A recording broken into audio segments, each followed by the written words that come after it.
լռեց։ Լռությամբ իր մահը տարավ։ Այսօր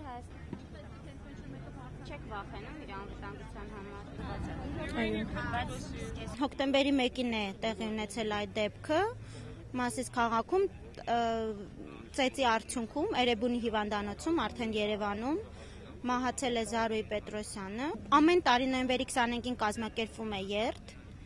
Համենայն դեպս վերջի մի քանի տարիներին կազմակերպվել է, իսկ կոնկրետ այսօրվա երթը տարբերվում է մյուս տարիների երթերից նրանով, որ այսօրվա երթը նախ կոալիցիոն կազմակերպությունների բնույթ ունի, ոչ թե մեկ կազմակերպություն,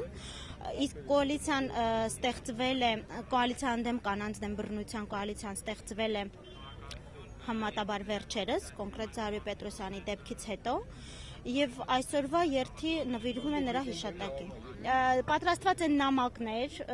նամակներից մեկը հասցեագրված է վարչապետին, որը հանձնելու ենք հրապարակում կառավարության շենքի մոտ։ Երկրորդը հասցեագրված է ՀՀ դատախազին, որը հանձնելու ենք դատախազության շենքի մոտ։ Խնդրել ենք, տեղեկացրել ենք, որ իրավասու մարմինները համապատասխան համարժեք գործողություններ ծավալեն տվյալ գործի արդար քննության վերաբերյալ։ Ես օրինակ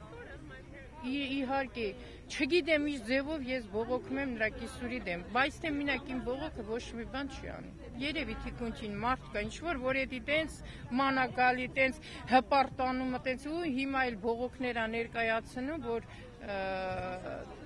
երեխան տան իրեն, որդեգրի ինքը երեխային խնամակալ ճանաչի, մինչև տղեն ազատվի։ Իսկ եթե տղեն երեխային տվեցին իրան, պարզա, որ ամուսնուն պետք է մեղմացուցիչ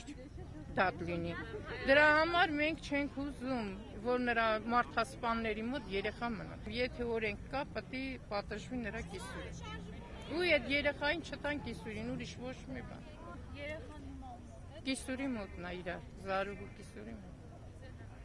Բա ոչ մեկ չի ուզում այդ երեխային վերցնել։ Բա մենք դիմում ենք գիրը չեն տալի, ոչ չենք ուզում։ Դիմում ենք գրե, Մասիսի քաղաքապետարան իրավաբանական գրասենյակ։ Մեզ պատասխանեցին, վարձով եք ապրում, հնարավոր չի տանք ձեզ, բա մարդասպանին հնարավոր է տան։